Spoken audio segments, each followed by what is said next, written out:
The dead have highways, unerring lines of ghost trains and dream carriages that slice through the shadowed wasteland, lurking behind our everyday lives, bearing an endless traffic of departed souls. These aren't roads you'd find on any map. They hum with a ceaseless thrum and throb, a spectral pulse that reverberates in the broken places of the world, places where cruelty, violence, and depravity have clawed fissures into reality. Stand in such a spot, let your heart swell until it's ready to burst, and you might hear them. Faint whispers seeping through the cracks, voices of the lost, pleading or cursing. Look closer when the veil thins and sights that should stay hidden creep into view, and you might see them, the wandering dead, their forms flickering like candle flames in a storm, their eyes hollow with longing or rage. These highways aren't wild, unmarked sprawls. They have signposts, crooked ethereal markers jutting from the void, and bridges that span abysses of nothingness, their railings glistening with an unearthly sheen. Laybys dot their edges, pockets of stillness where the traffic slows, the air thick with waiting. At the intersections where these passes collide, the crowds of the dead swarm, their voices rising to a shrill, piercing wail that gnaws at the barriers separating one reality from the next. Here, the fabric of the world wears thin, frayed by the relentless tread of innumerable feet, and the unseen threatens to spill into the scene. The traffic grows heavy at these crossroads, a chaotic throng of souls pressing against the divide, their presence a weight that bends the air itself. One such intersection lay buried within number 65 Tollington Place, a brick-fronted muck-Georgian detached house unremarkable to the casual eye, squatting on a quiet street like a forgotten relic. Once it might have boasted a cheap grandeur, its facade puffed up with pretension, but that was long gone. For over a decade, it stood empty, its windows dark and unblinking, its silence a mask for the turmoil within. It wasn't the rising damp that drove tenants from its walls, not the rot festering in the cellars, not even the subsidence that had split its face with a jagged crack from doorsteps to eaves. No, it was a noise, the ceaseless, shuddering din spilling from the upper story, a claustrophobic corridor of a room where the dead roared past on their unseen highways.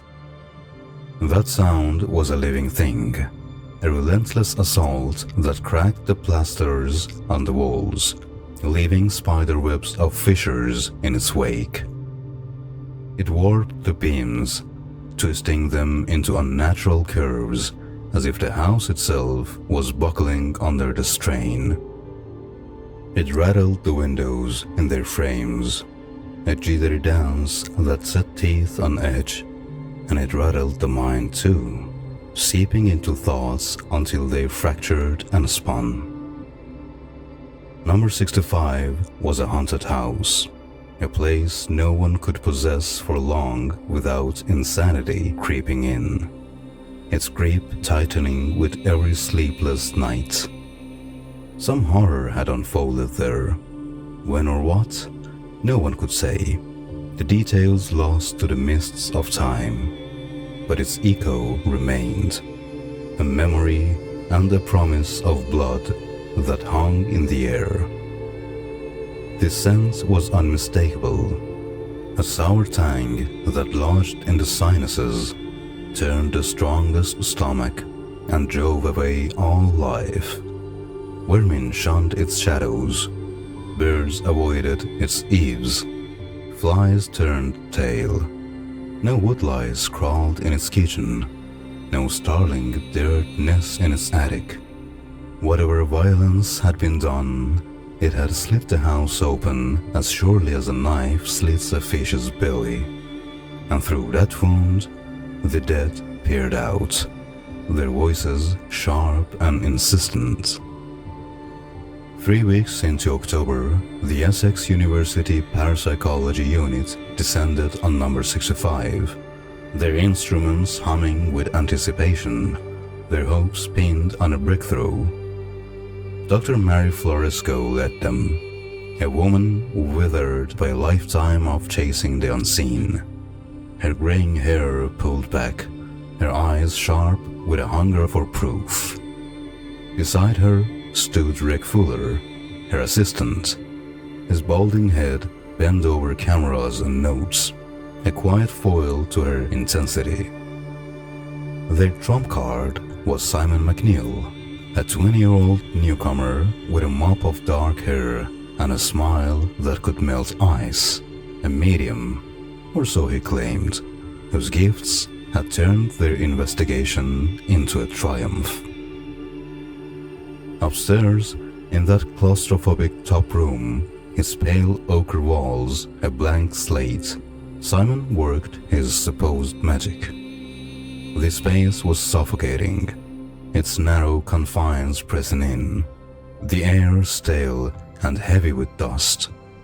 The tiny window let in a silver of October sun, casting a faint glow across the plaster, but it did little to lift the gloom. And yet, the walls were alive, covered in a chaotic tapestry of ghostly writings, scrawled in 100 different hands. Names sprawled across the surface, some etched deep and bold, others faint as whispers. Birth dates and death dates flanked them, a ledger of the lost. Fragments of memories spilled out, a child's laugh, a lover's sigh, a curse beaten off mid-breath. Well wishes to the living mingled with strange elliptical phrases that hinted at present torments and mourned lost joys. Sentences that trailed into nothingness, as if the writers had been pulled away mid-through. Some hands were square and ugly, hacked into the plaster with brutish force. Others flowed in delicate feminine curls, their elegance a stark contrast to the room's decay. Obscene drawings leered from the corners, crude sketches of flesh and violence, while half-finished jokes curdled into threats, their punchlines lost to the void. A badly drawn rose wilted beside a game of noughts and crosses, its lines scratched with trembling care, and a shopping list. Milk, bread, eggs sat absurdly among lines of romantic poetry, the ink of the words seeming to bleed into the cracks. The famous had come to this wailing wall. Mussolini's jagged signature slashed the plaster. Lennon's looping scrawl danced nearby, and Janis Joplin's wild flourish bled into that chaos. But they weren't alone. Nobody's pressed in. Forgotten souls clawing for a voice, their signatures crowding the edges. A desperate bid to the remembered. The wall grew day by day, a living testament, as if word of mouth spread among the lost tribes of the dead, luring them from their silence to sign this barren room with their sacred presence.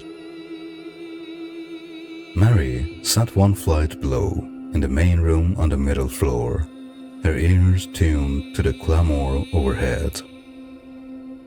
3 weeks of this miracle had left her elated and confused. The hard facts of failure she'd grown accustomed to, shattered by this sudden, spectacular success. She listened with a sort of awe. The noises, a symphony she scarcely dared believe she'd been allowed to hear. The clock ticked to 6:17 p.m. and the sounds upstairs stopped. An odd ritual, the contact never lasting much past 6.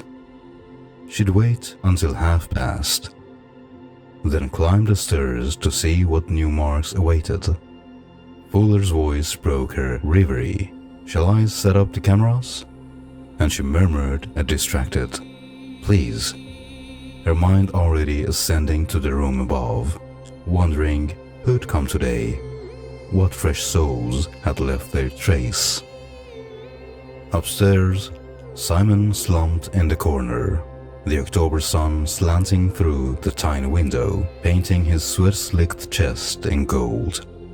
He wore only briefs, a ridiculous precaution against hidden aids, and smiled to himself, that warm, beatific smile that melted even Mary's academic heart. It had started as a game, a lie detection test turned mischief, now a contest. Simon versus the truth. The truth was simple. He was a cheat. The writings were his own, scratched onto the walls with tiny shards of lead hidden under his tongue. The noises were his thrashing and shouting, a performance born of sheer mischief. The names, a gleeful theft from telephone directories. Mary promised him so much: fame, wealth, applauded television appearances, adulation he'd never known. All he had to do was produce the ghosts. He liked her infatuation, the way her eyes lingered on his near-nakedness, her voice trembling with excitement at each new batch of scrawls. Today had been hard work, and he looked forward to sluicing off the sweat, basking in her admiration once more. Simon heard flies buzzing, or so he thought, trapped somewhere in the room. Late for the season, their tiny voices flitting against the window or circling the light bulb. He didn't question them, too engrossed in his game, idly stroking himself, savoring the anticipation of Mary's ascent. Downstairs, Mary drummed the table with her fingers, her wedding ring loose today, sliding with each tap. A small mystery she'd never bothered to unravel. Her thoughts drifted to Alan, her late husband.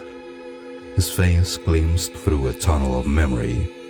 Then to Simon, his manly roundness, his sweet clarity, his smile that haunted her.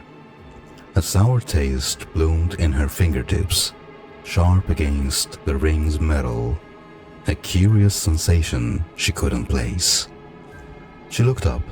A fuller's balding head shimmered with a pale green nimbus, a trick of the light or something more.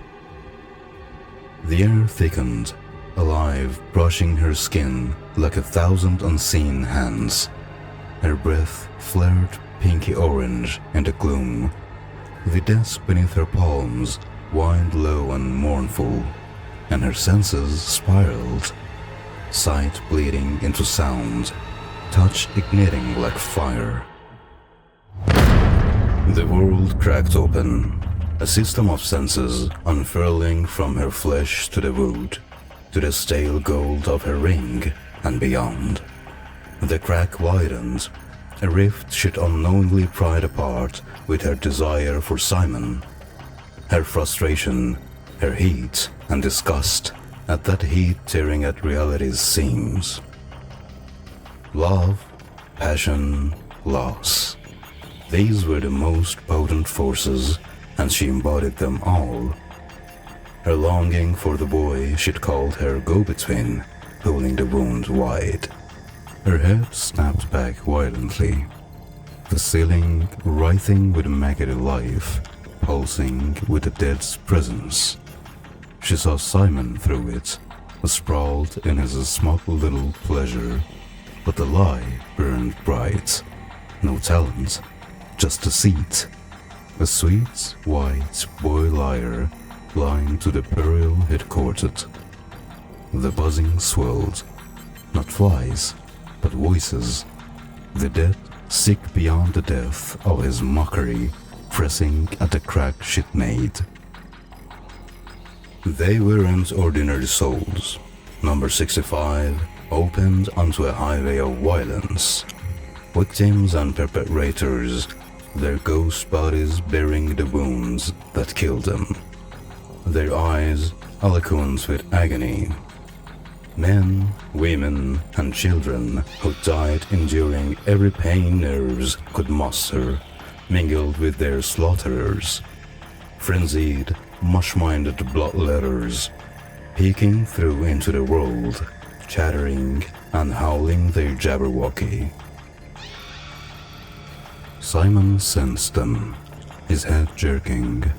The voices no longer flies, but a chorus of hunger pressing at his back. His panic was a taste in Mary's mouth, a smell and a sound. Their dry throats rasping the same small word. Please. A child's plea. A word that wins care and gifts. A word even the dead should know and obey. But these dead had despaired too long on their highway, bearing the wounds they'd died with, the insanities they'd slaughtered with. They'd endured his levity, his insolence, his fabrications that made a game of their ordeals, and how they demanded satisfaction, their voices a shriek that drowned his whisper. Upstairs, the room plunged into darkness, the dead surging through the crack like a flood. Simon's beatific smile vanished, his body pinned by unseen hands, cold as frostbite, sinking into his flesh with relentless force. He screamed, a raw, guttural cry, as they seized the shattered jug, his glass shards glinting wickedly in their grasp. They didn't kill him. That would have been too swift, too merciful. Instead, they wrote. The first shard slashed his chest, a jagged line that bled hot and red, his thrashing useless against their iron grip. Another cut followed, breaking down his arm, splitting skin to muscle, a white-hot lance of pain that tore a fresh scream from his throat. His legs buckled as a third stroke carved across his thigh, the glass grinding deep, his voice choking on blood and terror. They swarmed him, a buzzing hive of vengeance, deaf to his pleas. Their enthusiasm that of creatures forced into silence for an age. Glass needles escaped across his skin, plowing it up.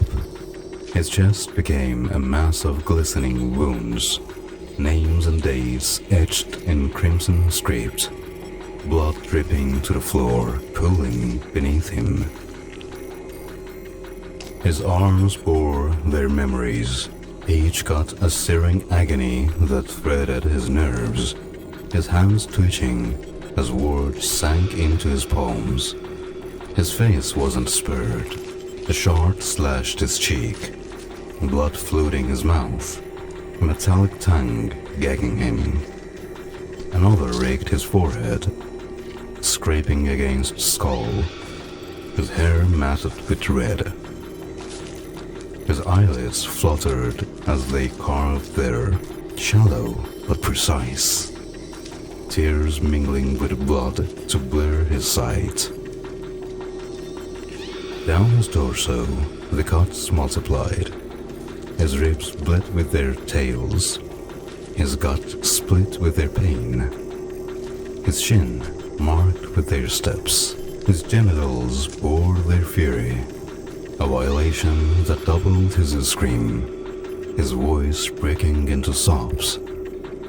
They wrote in his armpits, on his scalp where they plucked hair to clear the page, in the crease of his buttocks, on the soles of his feet, each inch a fresh canvas, each stroke a story clawing to be told.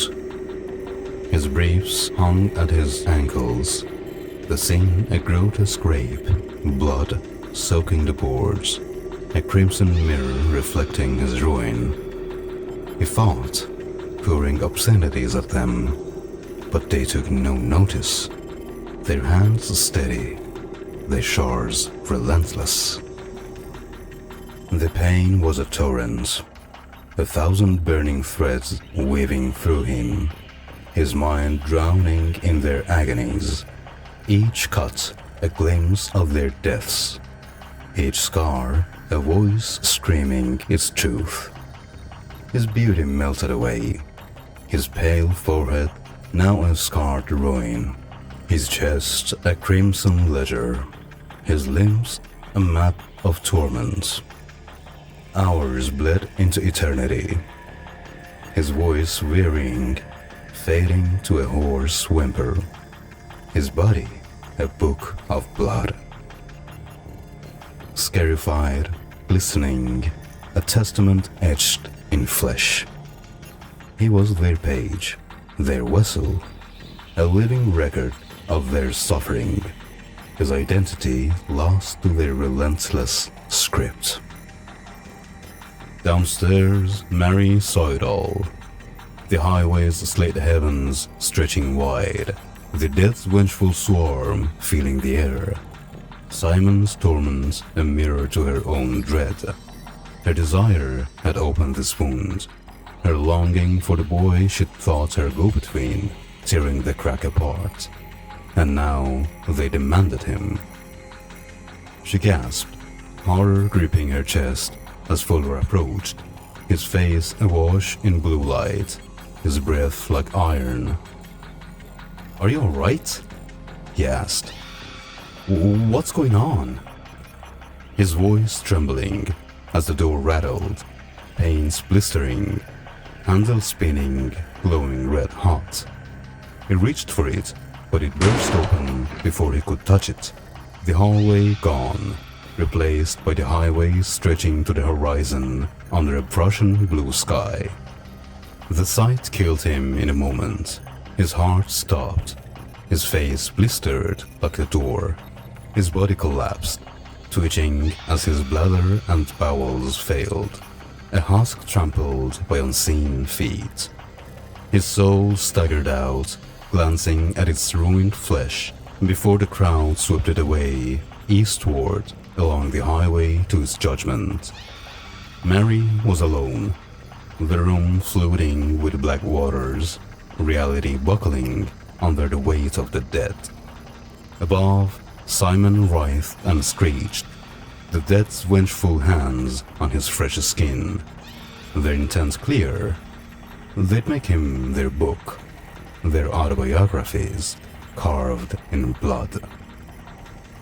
Mary felt the lethargy pinning her limbs, the air heavy with their malice. She stood, her hair swirling like a gorgon's, and moved toward the door, the floor fading to ghost wood beneath her feet. The house dissolved, boards and beams thinning to transparency, the highway's chaos surging around her, windy and wide, the dead pressing on every side, their gaping idiot faces hating her intrusion. She gritted her teeth, narrowed her eyes, and kicked forward, finding the stirs she knew were there, despite their invisibility. She tripped, their howls ringing, a warning or laughter, but climbed on, step by step, her resolve a shield against their claws. She reached the door, her trembling hand grasping the handle, an act of will against the fading reality, and flung it open.